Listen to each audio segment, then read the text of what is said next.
네, 여러분 안녕하세요.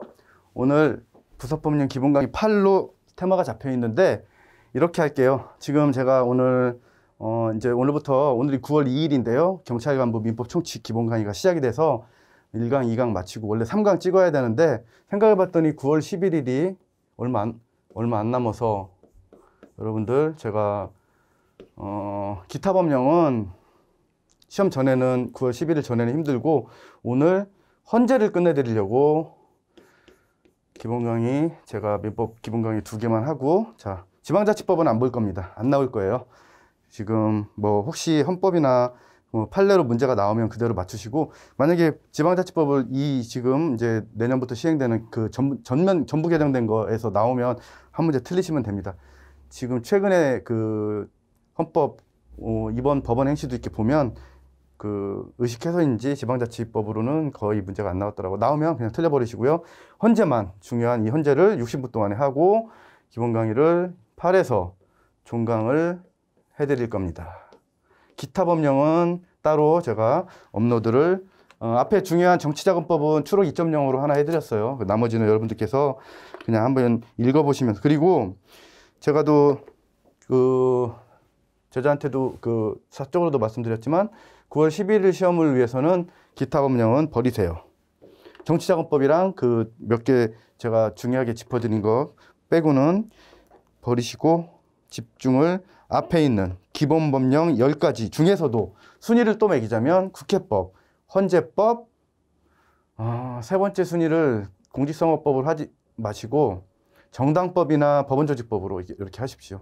공직선거법 투자 대비 효율이 조금 적어요. 자, 그래서 우리는 다이렉트로 자, 오늘도 추록 1.0 중에서 기출 지문들은 따로 안 보겠습니다. 여러분들께서 제가 페이지 다 적어 드렸으니까 한번 보시기 바랍니다. 자, 9월 11일이 이제 오늘이 9월 2일이에요.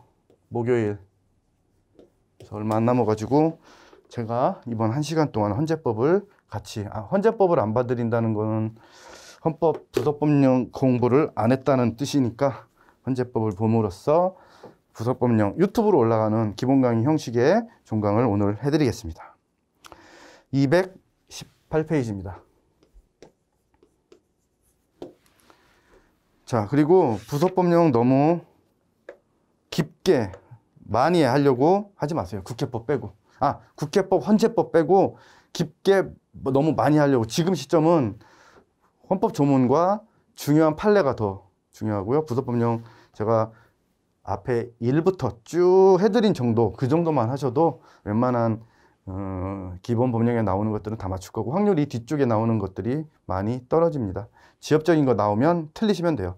가볍게 한 개 정도. 자, 218페이지 개정 이유는 한번 읽어보시고요. 가볍게 올해 작년 6월 9일 날 개정된 거 그 정도만 밑줄 쳐드린 것만 그 정도만 보시면 됩니다. 219 5조에 있는 개정들은 그냥 눈으로 보는 정도. 자, 6조, 자 7조부터 보십니다. 재판관 임기 6년. 자, 이거는 4개 기관 표로 꼭 암기하세요. 이 정년 임기 권한 대행까지. 재판관 정년은 임기 6년이고 재판관 정년 70세인데 이제는 헌법 재판 소장뿐만 아니라 재판관도 70세인 걸로 기억 잘 해두시고 8조에서 보시면 왜냐하면 그 밑에 있는 기출 지문 때문에 그래요. 220페이지 지금 읽었던 7조 밑에 2번 헌재 재판관 임기는 6년으로 하고 정년은 65세 개정되기 전에 헌재 소장은 70세였는데 그 재판관은 65세였으니까 지금은 이제 70세로 바뀌어서 550제 2017년도 때부터 시험 문제 이렇게 나왔어요. 자, 그 다음에 8조, 9조, 12조 잘 보시면 사항을 보세요. 헌재소장 고리되거나 부득이한 사유로 직무 수행할 수 없을 때 다른 재판관이 헌재 규칙이 정하는 순서에 따라 그래서 규칙을 2가지로 나눠서 정확하게 암기하고 계셔야 됩니다. 이렇게 2개로 나눠서 어떻게? 첫 번째 2조에서 유고시 사고가 아니라 유고시 일시적 사고가 아니라가 아니고 그러니까 거리가 아니고 일시적인 유고시 헌재소장이 일시적인 사고로 직무 수행할 수 없을 때에는 헌재 재판관 중 임명일자 순. 여기는 임명일자예요. 연장자, 선임 뭐 이런 거 아니야. 임명일자. 순으로 직무를 임명일자 순으로 권한 대행하고 임명일자가 같을 때 연장자예요. 이게 같을 때 연장자입니다. 처음부터 연장자로 나오면 당연히 틀리고요. 그 다음에 거리될 때는 자, 이것까지 정확하게 기억하셔야 돼요. 기출지문들 밑에 보시면. 헌재소장이 거리되거나 1개월 이상 사고, 숫자를 바꿀 수도 있어요. 1개월 이상 사고로 직무를 수행할 수 없을 때 헌재 재판관 중 재판관 회의. 먼저 이런 거 아니고요. 재판관 회의.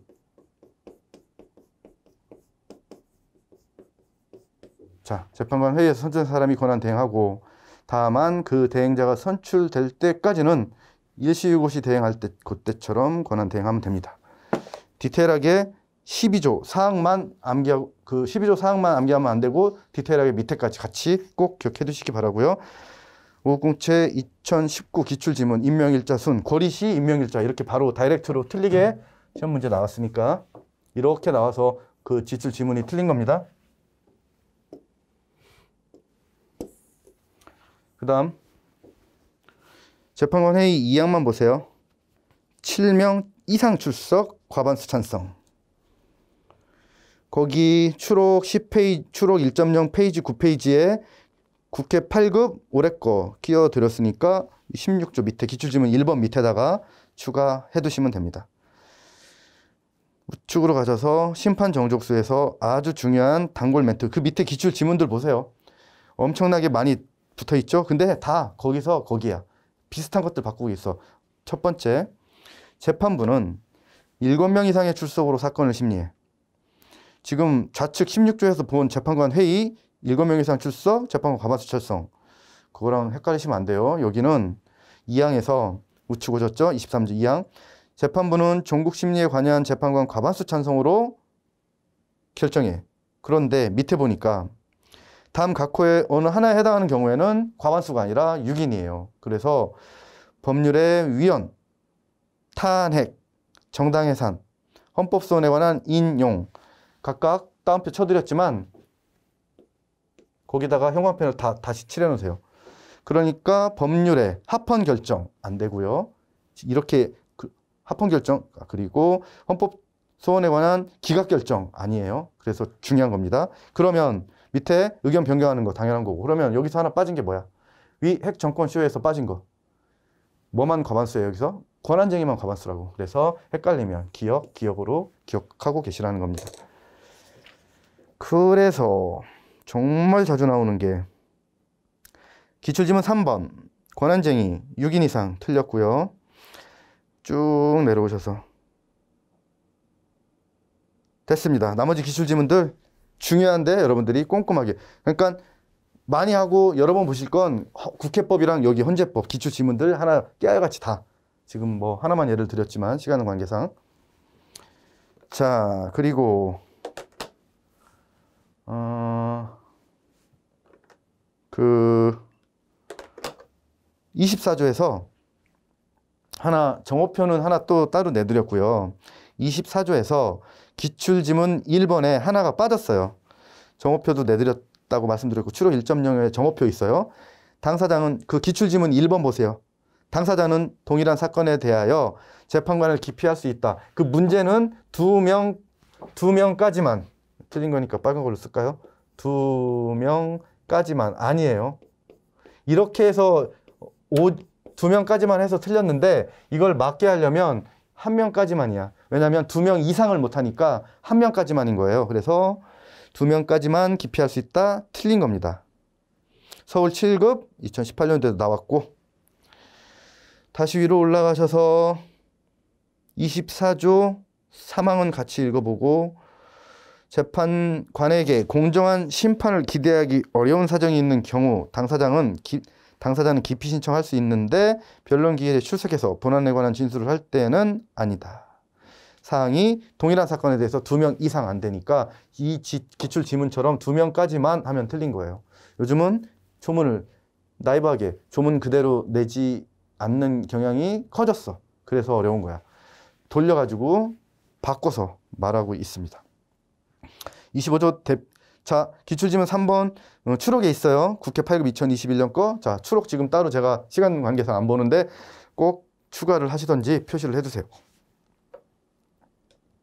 25조 3항만 보십니다. 각종 심판 절차에서 당사자인 사인은 변호사를 대리인으로 선임하지 아니하면 심판 청구를 하거나 하지 못해요. 다만 그가 변호사 자격이 있으면 그러지 않고 우측의 기출지문들 그대로 다 풀어보시고요. 늘 말씀드리지만 권정탄 구두입니다. 이거는 자주 나와요. 그러니까 시험장에서 헷갈리지 마시고 내 군대 고참이라니까. 제가 민법책 3권 쓰고 하루를 쉬는데 이게 6회 5회인가? 헷갈려. 이거 요즘 아주 그냥 핫하죠, 얘들. 정해인 나오는 거. 음악이 제가 인스타에다가 음악 올려드렸거든요. 완전 제가 들은 OST 음악 중에 최고봉입니다. 최고봉. DP. 군대 생각나가지고 감정이입돼서 봐가지고 부럽습니다. DP 굿즈 넷플릭스에서 배우들한테 굿즈 보냈다던데 깔깔이도 있고 반합도 있고 모자도 있고 그 팔면 사고 싶어요. 미친 거지. 자, 30조로 오셔서 권정탄 구두예요. 그러면 뭐는 서면심입니까? 헌법소원하고 위헌법률심판 1항, 2항 정확하게 구별하시고요. 밑에 있는 문제들은 대입해서 다 푸시면 됩니다. 여기도 국회 8급 2021 5번에 추가라고 추록 9페이지에다가 드렸어요.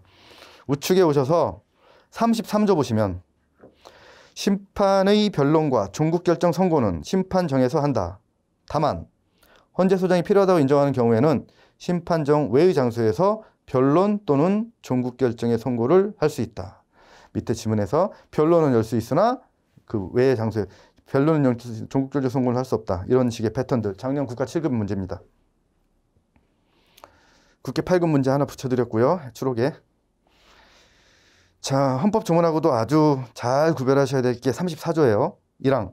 심판의 변론과 결정의 선고는 공개한다. 다만 서면 심리와 평의는 공개하지 아니한다. 이걸 헌법 조문하고 꼭 잘 공개 비공개 사유 구별해 주시기 바라고요. 36조 됐고 넘기셔서 228페이지는 안 보셔도 되고요. 38조 보시면 헌재는 심판 사건을 접수한 날로부터 숫자 녹색으로 표시하고 계시나요? 180일 이내 종국결정 선고를 하여야 해. 안 하면 무슨 규정이 있어요? 없어요. 훈시 규정입니다. 판례예요. 써두세요. 안 하면 무효 이런 거 아니에요. 훈시 규정입니다. 판례고. 헌재 판례라고요. 2007 헌마 732. 적지 말고. 이 훈시 규정이라는 헌재 결정은 2009년 7월 30일 2007 헌마 732 결정에서 훈시 규정이라고 말하고 있습니다. 자, 다만 재판관 거리로 7명 이상 출석이 불가능한 경우 그 거리된 기간은 심판 기간에 산입하지 않고 여기도 국회 8급 기출지문 추가로 있습니다.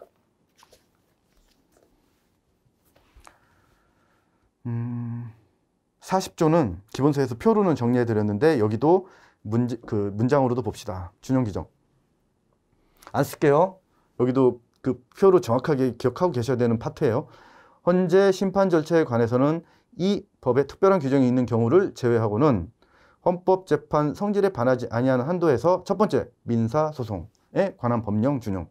민사소송법만 아니고요. 법원조직법, 정족수, 재판관 6인이 위원이 안 됐을 때는 위원 5인, 헌법불합치 1인. 그러면 누구한테 유리해? 헌법불합치도 위원 결정의 일종 중에 하나니까 신청자한테 유리하니까 더해서 결정은 헌법불합치 결정. 위원 결정 6인의 정족수가 안 됐어도 그거 법원조직법의 합의의 방식 해가지고 그 민사소송에 관한 법령 안에 있어요. 법원조직법을 준용한다. 이 경우 잘 이렇게 필기해서 이때 탄핵의 경우에는 형사소송에 관한 법령을 준용하고 첫 번째 중요한 거 권한쟁의 및 헌법소원 심판의 경우에는 행정소송법을 함께 준용한다가 중요한 거예요. 그러니까 이 탄핵하고 권한쟁의 및 그 헌법소원 심판할 때 이때 뭐는 무슨 법을 준용하고 뭐는 함께 준용하는지를 디테일하게 다 기억하고 계시라는 얘기입니다. 그래서 잘 안 나올 것 같은 기타 법령에다가 에너지를 쏟지 마시고 자주 나오는데 정확하게 암기해야 될 여기다가 에너지를 쏟으세요. 특히 막판에는 더 그렇습니다. 그거에 대한 문제 하나만 보시면 2번 탄핵심판은 끝에 보니까 형사소송법을 탄핵심판은 고위직 공무원에 관한 그 징계처분의 성질 그 밑에 행정소송법을 준용 형사소송에 관한 법령을 준용합니다. 밑에까지 잘 보시고요. 41조 의외로 잘 나오는데 전체 구조 여러분들 우리는 그 위헌소원이 있고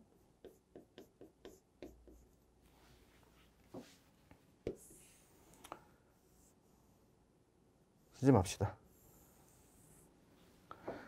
시간이 쓰니까 왜냐면 이번 시간에 헌재를 다 끝내드려야 돼서 볼 게 너무 많아요. 자, 41조 1항 법률이 헌법에 위반되는지 여부가 재판의 전제가 된 경우 당해 사건을 담당하는 법원은 직권 또는 당사자 신청에 의한 결정으로 헌재의 위헌 여부 심판 제청하는 위헌법률 심판 조문인데 군사법원 포함한다는 것 다시 의식적으로 체크해 두시고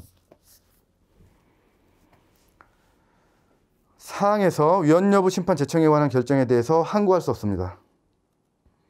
그러니까 우리는 어디로 가냐면 68조 2항 68조 1항 원래 권리구제형 의미 원래 의미 헌법소원 말고 이거 안 받아줬을 때 독일과 시스템이 달라서 우리는 68조 2항에 위헌소원으로 가는 거예요. 자, 그래서 여기서는 이제 항고할 수 없고 대법원 외의 법원이 1항에 제청을 할 때는 대법원을 거쳐야 한다. 군사법원 포함한다. 군사법원은 기출 8번에서 법률에 대한 위헌 여부 심판을 제청할 수 없다. 그렇게도 나오니까 꼭 기억하고 계시기 바랍니다. 그 다음에 여기서 법원이 위헌 여부 제청 신청을 법원이 받아줘. 법원 직권 또는 당사자의 신청에 의한 결정으로 하잖아요. 그래서 법원이 받아주면 이때는 재판 절차가 정지돼요. 그 조문이 법원이 법률의 위헌 여부 심판을 헌재에 제청한 때 당해 소송 사건의 재판은 헌재 위헌 여부 결정이 있을 때까지 재판이 정지된다고. 근데 긴급하다고 인정할 때는 진행을 할 수가 있어. 그러나 종국재판 외에요. 종국재판은 안 돼.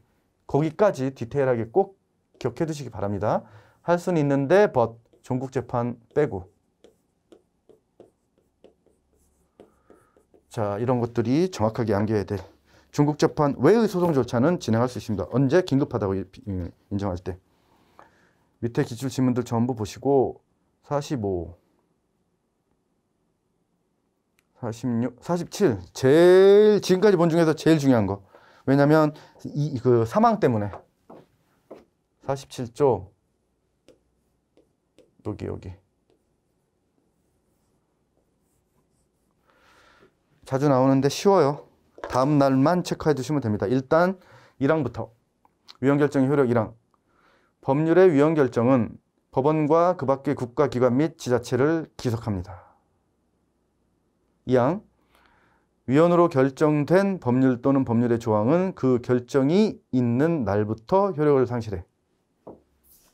장래효란 말이지. 있는 날부터. 소급효가 아니고. 그런데 사망에서 2항 장래효에도 불구하고 형벌에 관한 법률 또는 법률 조항은 소급해서 그 효력을 상실한다. 형벌은. 자, 다만 때문에 시험에 너무 이 단서 여기 때문에 너무 여러분 여기다가 형광펜 꼭 칠해 놓으셔야 돼요. 옛날에 간통죄가 합헌이었을 때 이렇게 합헌이었을 때가 있잖아.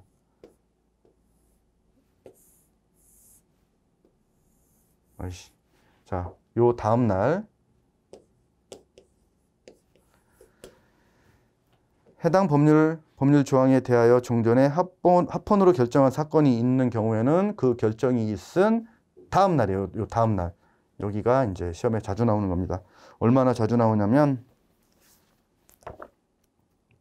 우측에 오셔서 기출지문들 전부 보시면 4번도 그렇고 여기는 다음 날이 맞는 지문으로 나왔고 합헌 결정이 있은 날에 이전까지가 7번에서 틀린 걸로 나왔고 8번 추록에 있고요.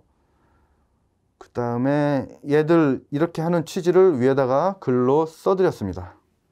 간통죄 사건 이제 위헌결정 났을 때 위로 올라가서 밑줄만 보세요. 헌법 234페이지 맨 위. 헌재가 이미 합헌으로 결정하였던 경우에는 그 합헌 결정 이후에 하나여 소급표가 미치도록 하여 종래 합헌 결정 이전의 확정 판결에 대한 무분별한 재심 청구를 방지하고 합헌 결정에 실린 그 당시 법 감정과 시대 상황에 대한 고려를 존중하려고 이렇게 법에서 규정을 하고 있는 겁니다. 자주 나오는데 쉬운 거라서. 그 다음에 49조에서 탄핵심판에서 소추위원은 누구예요? 법사위장입니다. 자주 붙어있네요. 기출지문들. 그 다음에 50조에서 기출지문 안 써있는데 원래 다른 그 옛날 사시문제도 많고 탄핵소추 의결받은 사람입니다. 심판에 있을 때까지 권한에서 정지되는데 탄핵소추 의결받은 사람이에요. 소추 발의된 그런 사람이 아니고 의결 동그라미 쳐두시고. 52조 당사자가 변론 기일에 출석하지 아니하면 다이렉트로 출석 없이 심리하는 게 아니고 다시 기일을 정하고 다시 정한 기일에도 안 나오면 불출석. 근데 밑에는 바로 해서 틀렸고요. 기출지문은. 그 다음에 53조에서 2항에서 피청구인이 결정 선고 전에 공직에서 파면되었을 때에는 헌재는 심판 청구를 각하하는 게 아니라 기각합니다. 그리고 54조 탄핵 결정은 피청구인의 민, 형사상 책임을 면제하지 않고 2항에서 탄핵 결정에 의해 파면된 사람은 결정 선고 있은 날로부터 5년이 지나지 아니하면 공무원 못 돼요. 5년. 그러면 이제 법원저주법 때 했던 거 적용하면 7년 된 사람은 공무원이 될 수 있다. 바꾸겠죠, 그렇게. 57조 가처분. 헌재는 정당해산 심판 청구를 받을 때에는 직권 또는 청구인 신청에 의하여 종국결정 선고 전까지 활동 정지하는 결정할 수 있어요. 2번에서 기출지문 2번에서 청구인의 신청에 의해서만 작년 국가 7급인데 틀렸고요.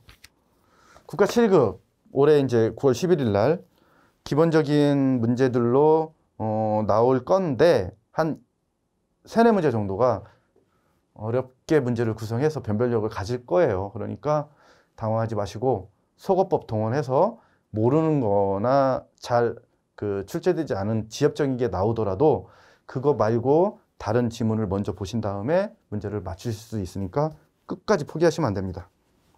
여러분들 이제 다 왔잖아요. 올해만 딱 보면 지긋지긋한 여러분들의 수험 인생도 이제 끝납니다. 9월 11일만 잘 보시면.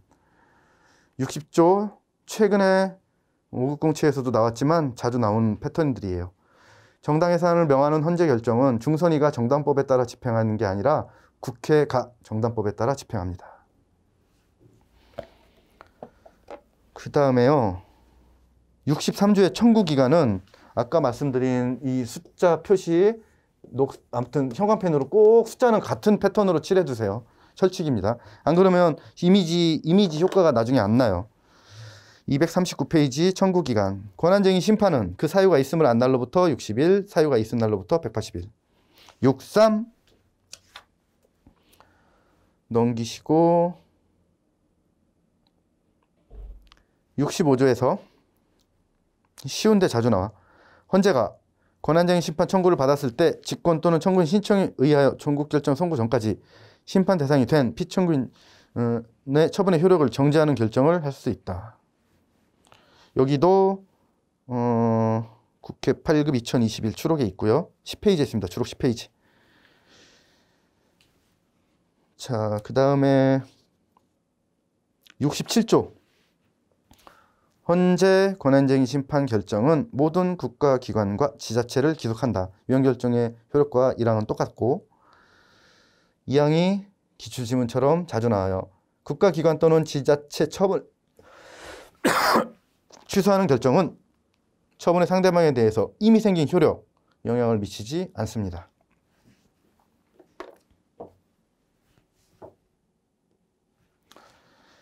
(68조가) 이제 하이라이트죠. 뒷부분에서 68조랑 뒤에 있는 69조의 청구기간까지. 68조 공권력의 행사 불행사로 인하여 보장된 기본권을 침해받은 자는 법원의 재판을 제외하고는 밑줄이죠. 헌법재판소에 헌법소원 심판을 청구할 수 있다.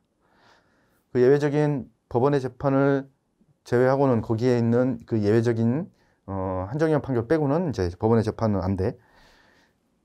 그거 기본권을 국민의 기본권을 침해했을 때 그런 예외적인 거 그 한 경우 빼고 반복되는 판례요.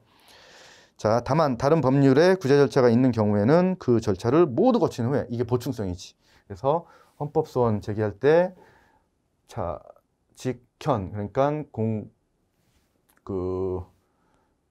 공권력의 행사 불행사 청구 기간도 있고 변호사 강제주의도 있고 청구 기간도 있고 그다음에 자기 직접 현재 보충성 권리보호 이익까지 전부 다 정공기 보건병기 이런 그 요건들을 다 갖춰야 되는데 다만이 보충성의 원칙을 말하고 있습니다. 2항에서 하나 중요한 조문에서 68조 2항에서 조문에는 이렇게 돼 있어요. 41조 1항 앞에서 아까 봤잖아. 법률의 위헌 여부 심판 제청 신청이 그때는 이 조문에서 이렇게 기각이라고 되어 있어. 기각이라고 되어 있는데 판례가 각하된 경우도 포함한다고 되어 있는데 시험에 나와요. 조문은 기각인데 각하도 포함이라고. 이게 조문 읽고 위헌 여부 심판 제청 신청이 기각된 때에는 신청을 한 당사자는 헌재 심판 청구할 수 있는데 이 경우 당사자는 그 당해 사건의 소송 절차에서 동일한 사유를 이유로 다시 위헌 여부 심판 제청 신청할 수 없다. 자,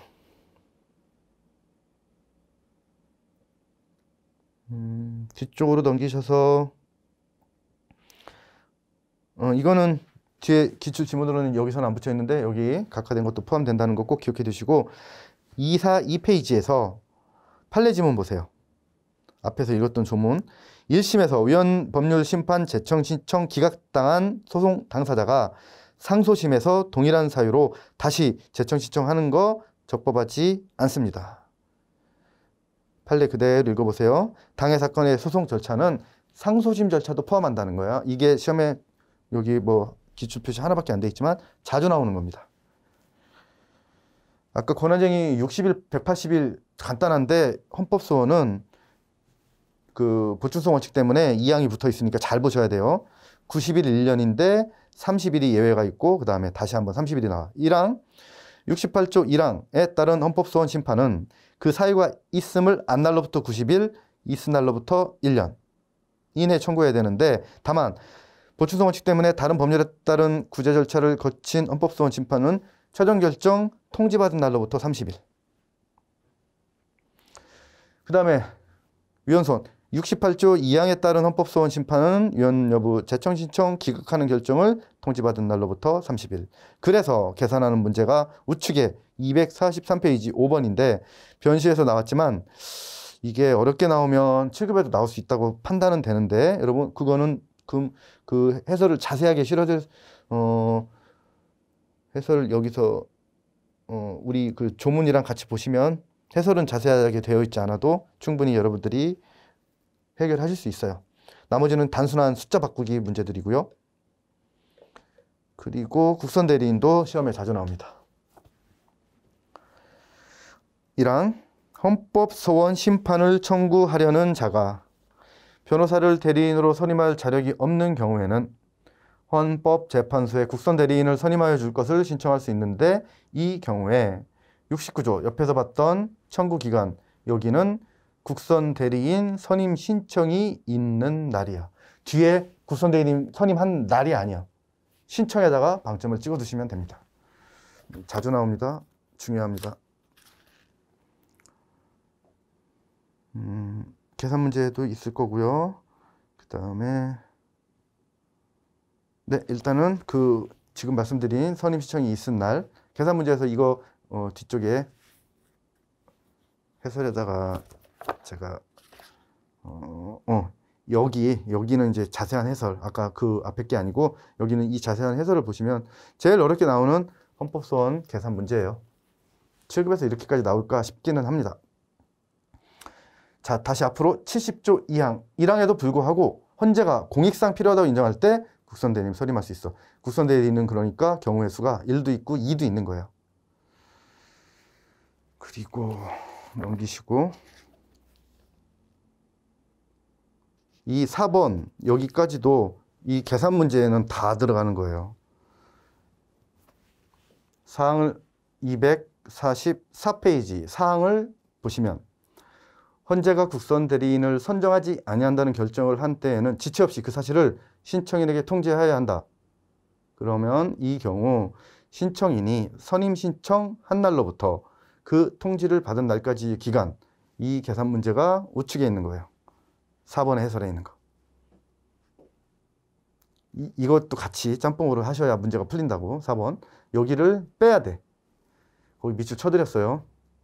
천천히 한 번만 읽어보십시오. 청구기간에 산입하지 않는다. 자, 5항.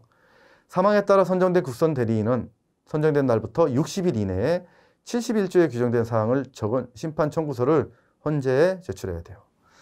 자, 여러분 그 밑에 있는 거 안 보셔도 되는데 어렵게 나오면 그렇게 계산 문제로 나와요. 변시처럼. 그 다음에 71조 위에다가 추록에다가 국회 8급 2021년 거 하나 껴드렸습니다. 72조도 중요합니다.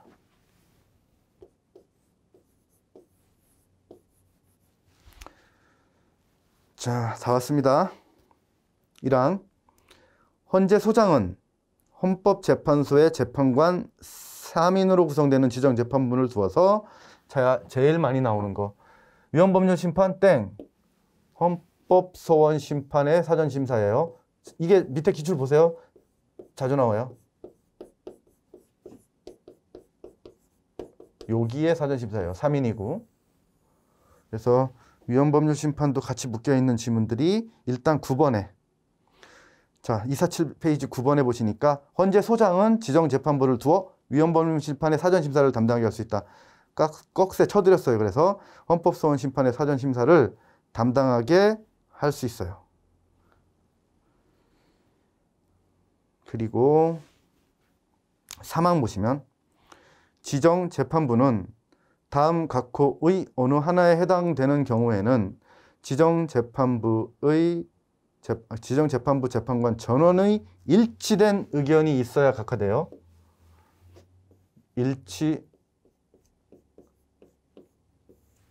3인 일치돼야 각하할 수 있어. 아니면 심판 회부 결정해야 돼. 어디처럼? 밑에 사항처럼. 1, 2, 3, 4, 5 중에 1호는 밑에 기출지문이 있고 사항. 지정재판부는 전원의 일치된 의견으로 사망의 각하 결정을 하지 아니하면 가만 놔둬? 아니야.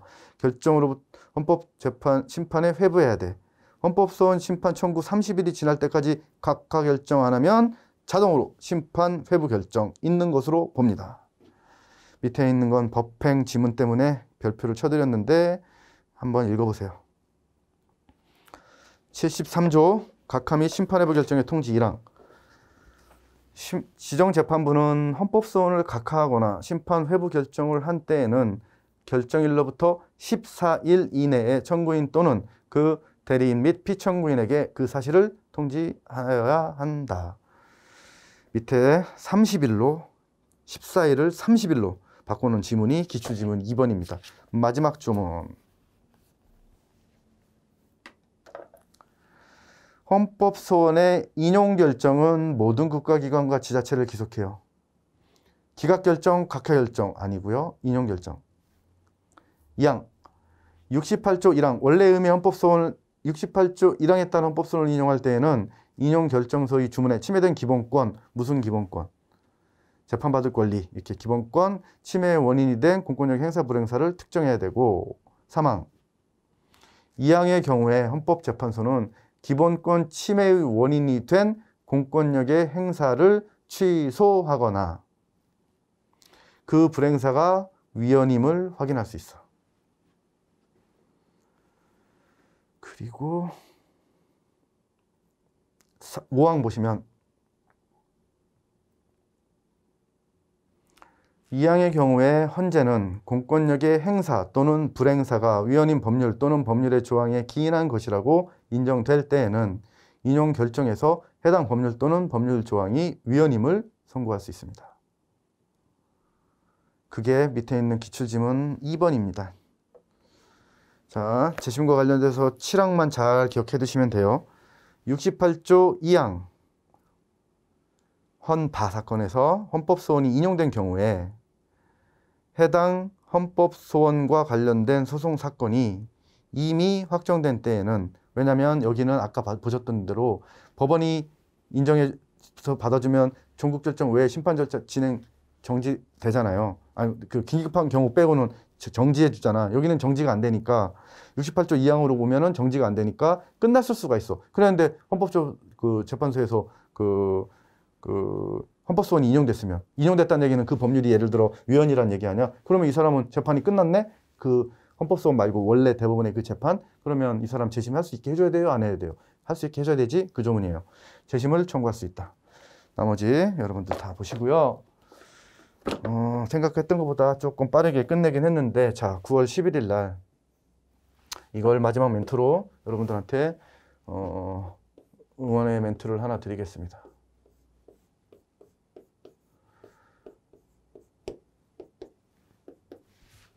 말씀 안 드려도 코로나고 지리한 이 늦가을 장마에 습하고 여러분들 건강 상태도 아주 최악일 겁니다. 그러나 여러분들은 지금까지 이미 합격의 이 조건들을 다 갖추고 계세요. 일단 피셋을 통과하셨고요. 그 후로도 피눈물 나게 여기까지 오셨습니다. 지금부터는 마음의 승부예요.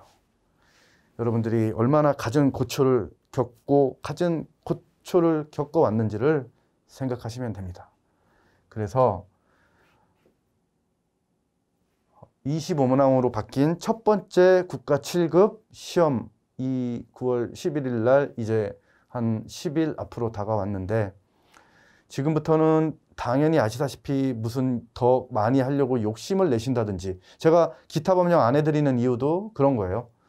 제 스케줄에 문제도 당연히 있지만 기타 법령까지 지금은 넓힐 때가 아니에요. 제가 6월이면 기타 법령 끝내드렸을 겁니다.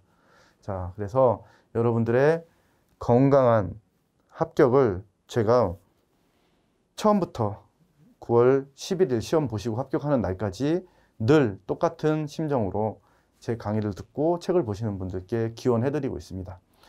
여러분 힘내시고요. 끝은 있습니다. 그 끝이 여기였으면 좋겠어요. 여러분들은 제가 볼 때 이미 너무나 훌륭한 합격생이 되어 있다고 저는 확신합니다. 이 강의 끝까지 들어주셔서 감사드리고요. 제가 앞으로 유튜브를 자주는 못 올릴 것으로 예상하고 있습니다. 해야 될 커리큘럼이 꽉 차여져 있어가지고 변명이고 핑계일지는 알지만, 그렇더라도 유튜브를 닫지 않는 한 헌법, 공직선거법, 필요하면 민법도 최선을 다해서 길진 않아도 유튜브로 최신 판례나 급한 개정법, 중요한 것들 계속해서 꾸준히 업데이트할 것을 약속드리고, 시험 잘 보시고요. 꼭 합격하시기 바랍니다. 그동안 부서법령집으로 강의 들어주셔서 감사합니다.